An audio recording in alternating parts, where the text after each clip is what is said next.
നിർത്തു മാധവ, നിന്റെ പ്രഹരത്തിന് ശക്തിയുണ്ട്, പക്ഷേ ലക്ഷ്യമില്ല. യുദ്ധത്തിൽ കരുത്തിനേക്കാൾ പ്രധാനം കൃത്യതയാണ്.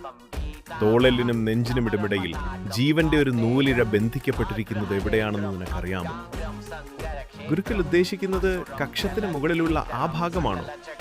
അതെ, അത് തന്നെ. അതിനെയാണ് കക്ഷധര മർമ്മം എന്ന് വിളിക്കുന്നത്. കൈകളിലേക്കുള്ള നാഡീവ്യൂഹങ്ങൾ ഒത്തുചേരുന്ന ഇടം. അവിടെ അടി കിട്ടിയാൽ കൈ തളർന്നു പോകുമെന്ന് കേട്ടിട്ടുണ്ട്. അത് ശരിയാണോ ഗുരുവേ? തളർച്ച മാത്രമല്ല മാധവ, അവിടെ ശക്തിയായ ഒരു പ്രഹരമേറ്റാൽ കൈയുടെ ചലനശേഷി പൂർണ്ണമായും നഷ്ടപ്പെടും. കൈകളിലേക്ക് ഒഴുകുന്ന പ്രാണൻ അവിടെ മുറിയുന്നു.